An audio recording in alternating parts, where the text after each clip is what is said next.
Hello friends, हमारा topic जो है वो है अब संपूर्ण संविधान का दूसरा भाग, जिसमें हम संविधान की उद्देशिका, नागरिकता और राज्यों के पुनर्गठन से संबंधित प्रश्नों को हम पढ़ेंगे।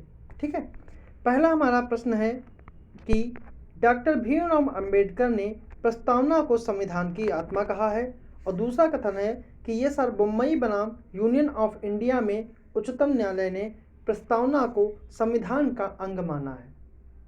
ठीक है, तो कौन सा कथन जो है वो सत्य है? पहला है केवल एक, दूसरा है केवल दो, तीसरा है एक और दो दोनों, और चौथा है ना तो एक और ना ही दो।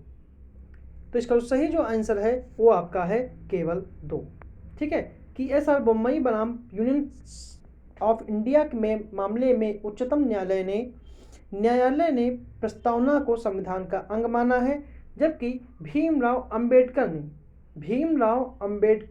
अंबेडकर ने प्रस्तावना को संविधान की आत्मा नहीं कहा है। भीमराव अंबेडकर ने अनुच्छेद 32 को संविधान की आत्मा कहा है। इसलिए पहला कथन पूर्णतः गलत है, केवल दूसरा कथन ही सही है। एसआर बम्बई जो मामला था, ठीक है, ये हुआ था 1994 में। 1994 में भारत के सर्वोच्च न्यायालय ने प्रस्तावना को अभिन्न अंग माना है, जबकि केशवन भारती बनाम केरल राज्य 1973 मामले में सर्वोच्च न्यायालय ने प्रस्तावना को संविधान की मौलिक संरचना के भाग को स्वीकार किया है। ठीक है, और भारत संविधान की प्रस्तावना में जिन आदर्शों उद्देश्यों की रूपरेखा दी गई है, उसकी व्याख्या मूल अधिकार, नीति निर्देशक सिद्धांत और मौलिक कर्तव्यों में की गई है। संविधान सभा की प्रारूप समिति के सदस्य के एम मुंशी के अनुसार जो उन्होंने कहा है कि हमारे संप्रभु लोकतांत्रिक गणराज्य का भविष्य फल है या फिर कुंडली या जन्म कुंडली है। जबकि राजनीति शास्त्री अर्नेस्ट बर्कर ने अपनी पुस्तक principle of the social and political theory में भारतीय संविधान की थ्योरी की शुरुआत ही भारतीय संविधान की प्रस्तावना से की है। जबकि भीमराव अंबेडकर ने संविधान सभा में दिए गए अपने अंतिम भाषण में स्वतंत्रता, समानता और बंधुत्व शब्द का उल्लेख किया है, और डॉक्टर अंबेडकर को भारतीय संविधान के पिता और आधुनिक मन की उपाधि दी जाती है। अगला प्रश्न है, भारतीय संविधान की प्रस्तावना पर विचार कीजिए कि 4 प्रकार के न्याय की चर्चा की गई है, 4 प्रकार के स्वतंत्रता की चर्चा की गई है, 3 प्रकार की समानता की चर्चा की गई है, और संविधान को अंगीकृत, अधिनियमित और आमंत्रित करने की तारीख 26 नवंबर 1949 है। तो निम्नलिखित में से कौन सा कथन सही है? केवल एक या दो, एक और दो, केवल 2 और 3, केवल 4 या फिर 2 और 4। तो इसका सही जो आंसर है वो आपका है केवल 4। और केवल चौथा जो कथन है वही सही है, बाकी जो अन्य कथन है वो गलत हैं। क्योंकि केवल कथन 4 सही है, क्योंकि संविधान सभा में संविधान को आमंत्रित करने की तारीख 26 नवंबर 1949 है। ठीक है, मिति मार्गशीर्ष शुक्ल सप्तमी संवत 2006 विक्रमी है। जबकि पहला जो पॉइंट है, 4 प्रकार के न्याय की चर्चा दी गई, न्याय 4 प्रकार के नहीं हैं, न्याय जो हैं वो 3 प्रकार के हैं, जिसमें सामाजिक, राजनैतिक, ठीक है, और आर्थिक। इस प्रकार के न्याय दिए गए हैं, सामाजिक, आर्थिक और राजनैतिक। जबकि 4 प्रकार की स्वतंत्रताएं नहीं, स्वतंत्रताओं की संख्या जो है वो 5 प्रकार की। कौन कौन सी? विचार, अभिव्यक्ति, विश्वास, धर्म और उपासना की स्वतंत्रता। और समानताएं जो हैं वो 3 प्रकार की न्याय दी जाकर 2 प्रकार की दी गई हैं, और न्याय जो है 3 प्रकार का है। न्याय 3 प्रकार का है, स्वतंत्रताएं 5 प्रकार की हैं, और जो समानता 2 प्रकार की हैं, प्रतिष्ठा और अवसर की समानता। ठीक है, तो इसलिए इसका चौथा जो है केवल कथन ही सही है, बाकी कथन जो है वो गलत है। अगला प्रश्न है, जो इसकी व्याख्या इसकी इस प्रकार की प्रस्तावना में जो है वो 3 प्रकार का न्याय दिया गया है, सामाजिक, आर्थिक और राजनैतिक। स्वतंत्रताएं 5 प्रकार की, विचार की, अभिव्यक्ति की, विश्वास की, धर्म की और उपासना की स्वतंत्रता। समानताएं 2 प्रकार की, प्रतिष्ठा और अवसर की समानताएं। और जो नागरिकता और चुनाव और संसद जो है वो 26 नवंबर 1949 को लागू हुए थे, और बाकी प्रावधान 26 जनवरी 1950 को लागू हुए थे। और प्रत्येक 26 जनवरी को गणतंत्र दिवस मनाते हैं, और 26 नवंबर को संविधान दिवस मनाते हैं। ठीक है, और डॉक्टर अंबेडकर ने संविधान को एक पवित्र दस्तावेज भी कहा है। अगला प्रश्न है कि भारतीय प्रजातंत्र के संदर्भ में निम्नलिखित में से कौन से सही हैं। ऑप्शन है जनमत संग्रह, पहल, प्रत्यावर्तन या फिर जनमत निर्णय। कूट के आधार पर चयन करना है, केवल 2, 1 और 2, 2, 3, 4 या फिर उपयुक्त सभी। तो इसका सही जो आंसर है वो आपका है उपयुक्त सभी, कि भारतीय जो प्रजातंत्र के संबंध में जो बातें की गई हैं, ठीक है, वो इसमें जो हैं वो सभी शामिल हैं। तो डी ऑप्शन इसका करेक्ट आंसर है। अगला प्रश्न है कि निम्नलिखित में कौन सा कथन असत्य है। ठीक है, कौन सा कथन जो है असत्य है। पहला है एसके धर आयोग ने भारत में भाषाई आधारों पर राज्यों में पुनर्गठन की स्वीकृति दी थी। दूसरा है जवाहरलाल नेहरू, वल्लभ भाई पटेल और पट्टाभी सीतारमैया की समिति, जिसे जेवीपी समिति कहते हैं, ने भारत में भाषाई आधार पर राज्यों के पुनर्गठन को अस्वीकार कर दिया था। जबकि तीसरा फजल अली आयोग ने भारत में राज्यों के पुनर्गठन के भाषाई आधार को स्वीकार कर लिया। और डी है राज्य पुनर्गठन अधिनियम 1956 के तहत भारत में 14 राज्यों 6 केंद्र शासित प्रदेशों का गठन किया गया था। तो इसका सही जो आंसर है, तो पहला जो पॉइंट है वो है एसके धर आयोग। एसके धर जो आयोग था वो बनाया गया था 1948 में, जून 1948 में राजेंद्र प्रसाद ने इसका गठन किया था। ठीक है, और दिसंबर 1948 में इसने अपनी रिपोर्ट दी थी, और रिपोर्ट में इसने कहा था कि भारत में भाषाई आधार पर जो राज्यों के निर्माण की थी उसकी सिफारिश को इसने खारिज कर दिया था, और राज्यों का पुनर्गठन उसने प्रशासनिक सुविधा को वरीयता दी थी।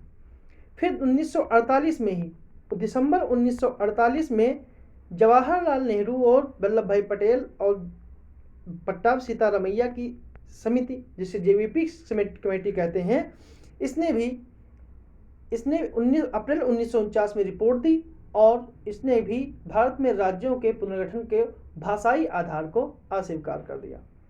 जबकि फजल अली आयोग जो था, इसका गठन जो हुआ था दिसंबर 1953 में। 1953 में इनके 2 सदस्य थे फजल अली के अलावा, जिनके नाम हैं के.एम. पनिक्कड़ और हृदयनाथ कुंजरू। इन्होंने अपनी 1955 में रिपोर्ट प्रस्तुत की, और भारत में राज्यों के पुनर्गठन को भाषाई आधार पर उन्हें सिफारिश मान ली थी। ठीक है, तो इसका जो और भाषाई आधार पर 1953 में आंध्र प्रदेश का गठन किया गया था, जब तेलुगु भाषाई क्षेत्रों को लेकर मद्रास में लंबा आंदोलन चला, और इस आंदोलन में 56 दिन की भूख हड़ताल के बाद एक कांग्रेसी नेता पोटी श्री रामालू का निधन हो गया, जिसके फलस्वरूप आंध्र प्रदेश का गठन किया गया। तो इसका सही जो आंसर है वो है आपका के। जो असत्य है वो आपका है ए ऑप्शन, कि एसके धर आयोग ने भारत में भाषाई राज्य को पुनर्गठन की स्वीकृति दी थी। तो ये गलत है कि उन्होंने अनुमति नहीं दी थी। अगला प्रश्न है, निम्नलिखित कथनों पर विचार कीजिए कि भारतीय संविधान में फेडरेशन शब्द का प्रयोग नहीं किया गया है। दूसरा है भारत अर्थात इंडिया शब्द का प्रयोग भारतीय संविधान के पहले अनुच्छेद में किया गया है। निम्नलिखित में से कौन सा कथन जो है सही है, केवल 1, केवल 2, दोनों या फिर दोनों नहीं। तो इसका सही जो आंसर है वो आपका सी है, मतलब इसके दोनों कथन जो हैं वो पूर्णतया सही हैं, क्योंकि भारतीय संविधान में फेडरेशन संघ के लिए फेडरेशन शब्द का प्रयोग नहीं किया गया है। भारतीय संविधान में यूनियन ऑफ स्टेट्स, राज्यों का संघ के शब्द का प्रयोग किया गया है। हमारा संविधान किसी भी समझौते का परिणाम नहीं है, जैसे कि अमेरिका का संविधान है। हमारे संविधान में किसी भी राज्य को अलग होने की स्वतंत्रता नहीं है, और हमारा देश विभाजी राज्यों का अविभाजी संघ है, जबकि अमेरिका जो है अविभाजी राज्यों का अविभाजी संघ है। और भारतीय संविधान के पहले भाग में ही संघ और राज्य का वर्णन है, और पहले अनुच्छेद में ही कहा गया है भारत अर्थात इंडिया राज्यों का संघ होगा। अगला प्रश्न है, भारतीय राज्य क्षेत्रों से संबंधित जो कथन है इनमें कौन सा कथन सही नहीं है। पहला है नए राज्यों के निर्माण संबंधी विधेयक संसद में पेश करने से पूर्व राष्ट्रपति की सिफारिश आवश्यक है। दूसरा है नए राज्यों के निर्माण संबंधी विधेयक संसद में तब तक पेश नहीं किए जा सकते जब तक उस राज्य के विधानमंडल का निर्दिष्ट न किया गया हो जिसके क्षेत्र और नाम पर सीमा पर प्रभाव पड़ता हो। तीसरा है संसद संविधान के अनुच्छेद 2 और 3 में उल्लेखित प्रावधानों में बदलाव के लिए संविधान की पहली और चौथी अनुसूची में कोई परिवर्तन करता है तो इसे संविधान के अनुच्छेद 368 के तहत संशोधन माना जाएगा। और चौथा है भारत किसी दूसरे देश को अपना भूभाग देता है तो संविधान के अनुच्छेद 368 के तहत संविधान में संशोधन करना आवश्यक होगा। तो कौन सा कथन जो है वो सही नहीं है, तो इसका सही जो आंसर है वो आपका है सी ऑप्शन। ठीक है, सी ऑप्शन जो है सही नहीं, क्योंकि संविधान की पहली और चौथी अनुसूची में कोई परिवर्तन होता है तो संविधान के अनुच्छेद 368 के तहत संशोधन माना जाएगा। कथन सी इसलिए गलत है क्योंकि संविधान के अनुच्छेद 2 और 3 में किए गए प्रावधानों में परिवर्तन करने के लिए अनुसूची 1 और 4 में कोई भी संशोधन या परिवर्तन करता है तो अनुच्छेद 368 के तहत संविधान में संशोधन नहीं माना जाता है। संविधान संशोधन के अनुच्छेद 2 और 3 संबंधित विधेयक साधारण बहुमत एवं सामान्य विधायी प्रक्रिया के तहत पारित होते हैं, इसलिए यह कथन जो है वो सही नहीं है। जबकि नए राज्यों के निर्माण संबंधी विधेयक संसद के किसी भी सदन में पेश किया जा सकता है, लेकिन उसके पहले राष्ट्रपति की मंजूरी होना आवश्यक है। और नए राज्यों के निर्माण से संबंधित विधेयक संसद के किसी भी सदन में पेश करने से पूर्व उस राज्य के विधानमंडल को निर्देशित करना आवश्यक है जिस राज्य के नाम क्षेत्र सीमा पर प्रभाव पड़ता है, लेकिन राज्य विधानमंडल के मत को मानने के लिए राष्ट्रपति बाध्य नहीं है। यदि भारत किसी दूसरे देश को अपना भूभाग सौंपता है या किसी राज्य की सीमा समाप्त करता है तो उसके लिए अनुच्छेद 368 के तहत संविधान में संशोधन करना आवश्यक है, जैसे कि नवे संवैधानिक संशोधन 1960 में भारत ने अपना बेरूवाड़ी क्षेत्र पाकिस्तान को हस्तांतरित किया था और साथ में सवे संवैधानिक संशोधन 2015 के द्वारा 111 क्षेत्र बांग्लादेश को सौंपे गए थे और बांग्लादेश के 51 क्षेत्रों को लिया गया था। ठीक है, तो इसके लिए जो है अनुच्छेद 368 में संशोधन करना आवश्यक होगा। भारत और अन्य देशों के साथ सीमा निर्धारण हल करने के लिए संवैधानिक संशोधन की आवश्यकता नहीं है, यह कार्यपालिका द्वारा किया जा सकता है। इसका जो वाद सुप्रीम कोर्ट ने कहा था 1969 के वाद में कि अगर दो देशों के साथ सीमा समझौता हो रहा है, विवाद हल हो रहा है तो उसके लिए संवैधानिक संशोधन की आवश्यकता नहीं है। अगला प्रश्न है, निम्नलिखित पर विचार कीजिए, हरियाणा, महाराष्ट्र, नागालैंड, सिक्किम या फिर गोवा, तो इनमें कौन सा पूर्ण राज्यों का दर्जा प्राप्त करने वाला सही क्रम है? तो क्रम के अनुसार इसे चयनित करना है। तो इसका सही आंसर है वो आपका है सी। ठीक है, क्योंकि महाराष्ट्र वर्ष 1960 में, महाराष्ट्र जो था वो 1960 में बना था। ठीक है, बंबई पुनर्गठन के अधिनियम के तहत। नागालैंड 1962, सिक्किम 1974, गोवा 1987। ठीक है, तो सही जो क्रम है वो हमारा 1984, तो हमारा सी ऑप्शन सही होगा। इसकी व्याख्या के रूप में देख सकते हैं कि किन किन की सी ऑप्शन ही इसका सही है। अगला प्रश्न है कि एक सूची फर्स्ट में राज्य दिए गए हैं, सूची में उनका क्रम दिया गया है, तो छत्तीसगढ़ कौन सा क्रम था, उत्तराखंड कौन सा था, झारखंड कौन सा था और तेलंगाना कौन सा था। तो इसका सही मिलान ये है कि तेलंगाना 29वां राज्य था। ठीक है, तेलंगाना 29वां राज्य था और तेलंगाना 29वां राज्य था, झारखंड 28वां राज्य था, उत्तराखंड 27वां राज्य था और छत्तीसगढ़ 26वां राज्य था। तो इस प्रकार जो हमारा सही आंसर है वो आपका सी ऑप्शन है, वो सही है। जबकि अन्य राज्यों से संबंधित जो हैं, ठीक है, उनके बारे में अलग से बात करेंगे। कि अगला प्रश्न है, निम्नलिखित पर विचार कीजिए, दादर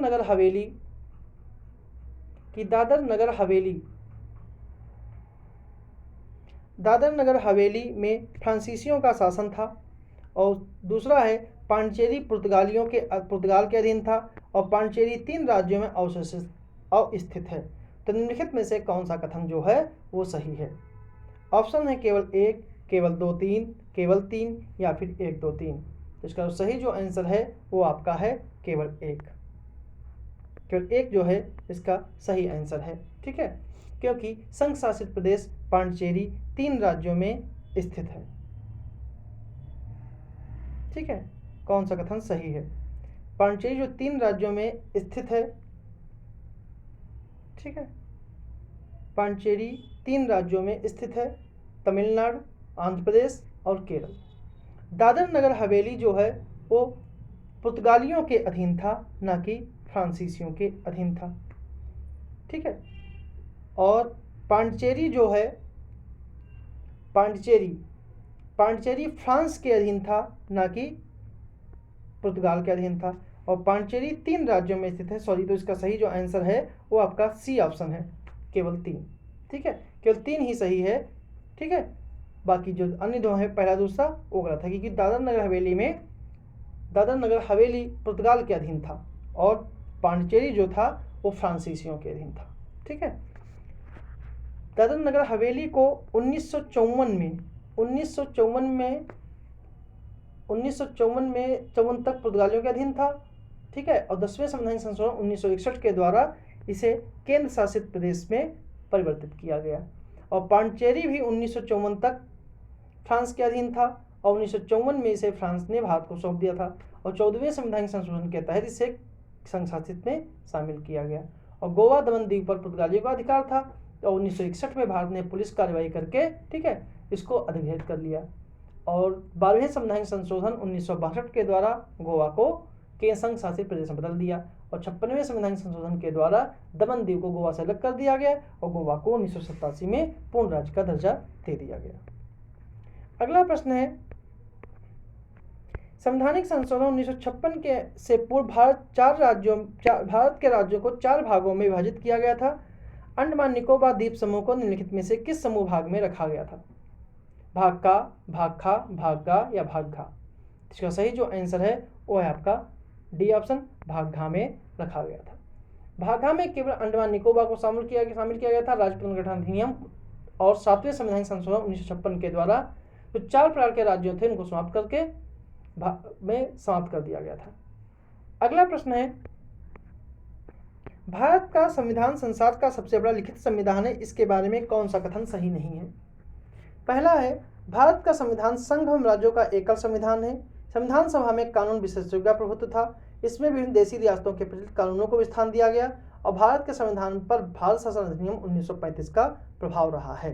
तो कौन सा कथन जो सही नहीं है? तो इसका सही जो आंसर है उसमें वो जो सही आंसर है वो है सी, क्योंकि इसमें देशी रियासतों में प्रचलित कानूनों को कोई भी स्थान नहीं दिया गया था।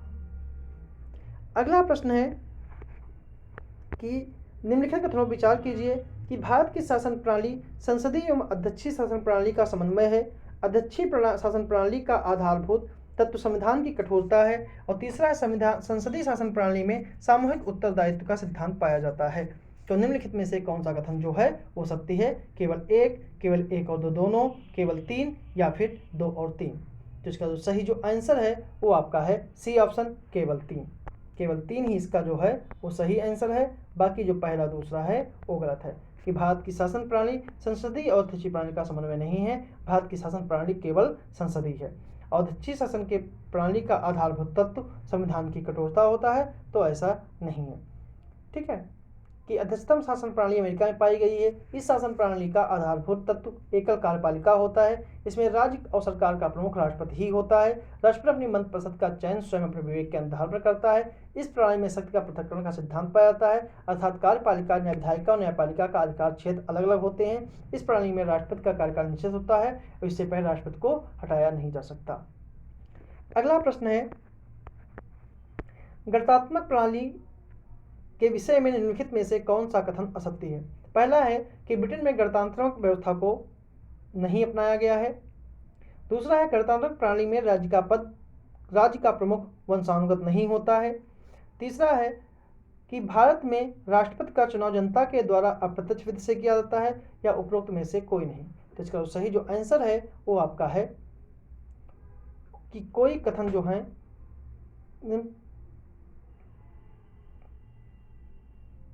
इसमें है डी ऑप्शन, क्योंकि इसका कोई भी कथन सही नहीं है, असत्य नहीं है, क्योंकि ब्रिटेन में गणतंत्र नहीं है। ठीक है, और गणतंत्र में राज्य का प्रमुख वंशानुगत नहीं होता है, जबकि ये भी सही है। ठीक है, और भारत में राष्ट्रपति का चुनाव जनता के द्वारा अप्रत्यक्ष विधि से किया जाता है, तो ये भी सही है। इसलिए इसके डी ऑप्शन सही है कि इसमें कोई भी कथन जो है वो असत्य नहीं है। अगला प्रश्न है कि भारत में राजनीतिक सत्ता का प्रमुख स्रोत निम्नलिखित किसके पास है? जनता, संसद, संविधान या फिर कार्यपालिका? तो इसका सही जो आंसर है वो आपका है ए ऑप्शन, जनता। ठीक है, क्योंकि भारत में राजनीतिक सत्ता का प्रमुख स्रोत जनता है, क्योंकि भारत में संविधान की शुरुआत जो है वो हम भारत के लोग से ही प्रारंभ होती है, अतः भारत में राजनीतिक सत्ता जो है वो जनता में निहित होती है। अगला प्रश्न है कि भारतीय संविधान कि संवैधानिक शासन व्यवस्था के संबंध में निम्नलिखित कथनों पर विचार कीजिए कि ऐसी शासन व्यवस्था व्यक्ति की स्वतंत्रता के हित में राज्य की सत्ता पर प्रभावकारी प्रतिबंध लगाती है, और दूसरा है ऐसी शासन व्यवस्था राज्य की सत्ता के हित में व्यक्ति की स्वतंत्रता पर प्रभावकारी प्रतिबंध लगाती है। तो कौन सा कथन जो है वो सही है? केवल एक, केवल दो, ठीक है, दोनों या फिर दोनों नहीं। तो इसका सही जो आंसर है वो है ए, केवल एक, कि एक जो भारत संवैधानिक शासन व्यवस्था जो है वो है व्यक्ति की स्वतंत्रता के हित में राज्य की सत्ता पर प्रभावकारी प्रतिबंध लगाती है। ये कथन सही है और दूसरा कथन जो है गलत है, क्योंकि संवैधानिक व्यवस्था में सरकार की शक्ति का संविधान होता है और इससे सीमित शासन व्यवस्था को अपनाया जाता है। व्यक्ति की स्वतंत्रता के हित में राज्य की सत्ता पर प्रभावकारी प्रतिबंध लगाती है, न कि राज्य की सत्ता के हित में व्यक्ति की स्वतंत्रता पर। ब्रिटेन अमेरिका में ही संविधानवाद का उदय हुआ था। अगला प्रश्न है, भारतीय शासन प्रणाली के संबंध में कौन सा कथन असत्य है? पहला है सर्वोच्च सत्ता भारत की जनता में निहित है। दूसरा है एकीकृत शक्ति का प्रावधान किया गया है। तीसरा है संसदीय प्रणाली को गणतंत्र से जोड़ा गया है। और चौथा है लोकतंत्र गणतंत्र को अपनाया गया है। तो इसका कौन सा कथन जो है वो असत्य है? तो इसका सही जो आंसर है वो आपका भी है कि एकीकृत शक्ति का प्रावधान किया गया है, जो भारत की शासन प्रणाली में नहीं है। सर्वोच्च सत्ता भारत जनता में निहित है, ये सही है। और संसदीय प्रणाली को गणतंत्र जोड़ा गया है, ये भी सही है। और लोकतांत्रिक गणतंत्र को अपनाया गया है, ये भी सही है, क्योंकि यहाँ पर जो राज प्रमुख होता है वो जनता के द्वारा निर्वाचित होता है, ना कि वंशानुगत होता है, इसलिए ये सही है। अगला प्रश्न है कि भारत में पंथ निरपेक्ष के संदर्भ में निम्नलिखित कथनों पर विचार कीजिए कि भारत में पंथ निरपेक्ष की नकारात्मक अवधारणा को स्वीकार किया गया है। दूसरा है मूल प्रस्तावना में पंथ निरपेक्षता की चर्चा की गई है। और तीसरा है एस.आर. बोम्मई मामले में सर्वोच्च न्यायालय ने पंथ निरपेक्षता को संविधान का आधारभूत ढांचा माना है। और चौथा है राज्य का अपना कोई धर्म नहीं है। तो कौन सा कथन सही है? केवल 1 और 2, 3 और 4, 1, 3, 4 या फिर 1, 2, 3, 4। तो इसका सही जो आंसर है वो है केवल 3 और 4। ठीक है, तीसरा और चौथा जो सही है, पहला और दूसरा गलत है, क्योंकि पंथ निरपेक्ष नकारात्मक अवधारणा को स्वीकार किया गया है, ऐसा नहीं है। ठीक है, और मूल प्रस्तावना में पंथ निरपेक्षता की चर्चा नहीं की गई थी। इसे पंथ निरपेक्षता को 42वें संवैधानिक संशोधन 1976 के द्वारा इसे जोड़ा गया था। ठीक है, और जबकि भारत में पंथ निरपेक्षता को पश्चिमी अवधारणा को नहीं अपनाया गया है, क्योंकि पंथ निरपेक्षता की पश्चिमी अवधारणा नकारात्मक है, धर्म और राजनीति को पूर्णतया पृथक मानता है, जबकि भारत में पंथ निरपेक्षता को सकारात्मक अवधारणा के रूप में स्वीकार किया गया है। अगला प्रश्न है कि भारत निम्नलिखित कथनों पर विचार कीजिए कि भारत में मतदान का अधिकार एक संवैधानिक अधिकार है और 61वें संवैधानिक संशोधन अधिनियम के द्वारा भारत में मतदान करने की न्यूनतम आयु 25 वर्ष से घटाकर 18 वर्ष कर दी गई। तो कौन सा कथन सही है? केवल 1, केवल 2, दोनों या फिर दोनों नहीं। तो इसका जो सही आंसर है वो आपका है केवल 1। ठीक है, कि मतदान करना जो है वो संवैधानिक अधिकार है, जबकि 61वें संवैधानिक संशोधन 1989 के द्वारा मतदान करने की उम्र को 25 वर्ष से घटाकर 18 वर्ष कर दी गई है। ये गलत है, क्योंकि 21 वर्ष से घटाकर 18 वर्ष की गई है, क्योंकि मूल संविधान में जो मतदान करने की उम्र थी वो 21 वर्ष थी और इसे 61वें संविधान संशोधन 1988 के तहत 1989 में मतदान के अधिकार की न्यूनतम आयु 21 वर्ष से घटाकर 18 वर्ष कर दी गई है, जबकि ग्राम पंचायत के चुनाव में मतदान करने की न्यूनतम आयु 18 वर्ष निर्धारित की गई है। अगला प्रश्न है, भारतीय संविधान की प्रस्तावना के संदर्भ में विचार कीजिए। प्रभुत्व संपन्न, लोकतांत्रिक, गणराज्य, पंथ निरपेक्ष, समाजवादी। उपयुक्त का सही निम्नलिखित में से क्रम कौन सा है? इसका सही जो आंसर है वो आपका है AEDBC। क्योंकि भारतीय संविधान की प्रस्तावना उद्देशिका हम भारत के लोग से प्रारंभ होती है, जो यह बताती है कि संविधान की शक्ति का स्रोत भारत की जनता है। संपूर्ण प्रभुत्व संपन्न, समाजवादी, पंथ निरपेक्ष एवं लोकतांत्रिक गणराज्य की प्रकृति को बतलाता है। ठीक है, तो सबसे पहले आएगा A, फिर E, फिर D, फिर बी और सी लोकतांत्रिक गणराज्य। ठीक है। प्रकृति बताता है न्याय, स्वतंत्रता, समानता और बंधुत्व संविधान का उद्देश्य है। अगला प्रश्न है कि भारतीय संविधान की प्रस्तावना के संदर्भ में निम्नलिखित में से कौन सा कथन सही नहीं है। पहला, यह पंडित नेहरू के उद्देश्य प्रस्ताव पर आधारित है, इसकी प्रकृति न्याय योग्य नहीं है, यह संविधान का अंग नहीं है, या फिर इसका संशोधन केवल एक बार किया गया है। तो इसका सब सही जो आंसर है, ठीक है, कौन सा कथन सही नहीं है, वो आपका है सी ऑप्शन। सी ऑप्शन जो है यह संविधान का अंग नहीं है। ऐसा नहीं है कि भारतीय प्रस्तावना को भारतीय संविधान का अंग माना गया है कि उच्चतम न्यायालय ने बेरूवाड़ीवाद 1960 में अपने द्वारा दिए गए निर्णय को अस्वीकार करके केशवानंद भारती बनाम केरल राज्य 1973 में यह व्यवस्था दी थी कि प्रस्तावना जो है संविधान का अंग है। पंडित नेहरू ने 13 दिसंबर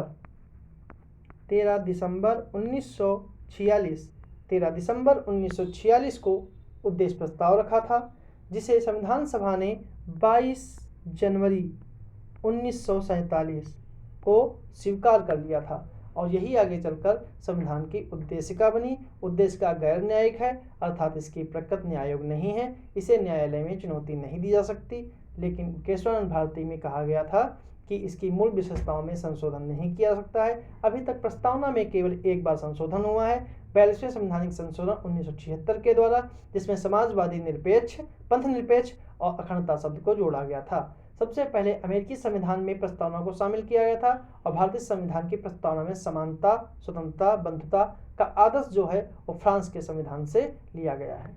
तो ये थे हमारे आज का टॉपिक।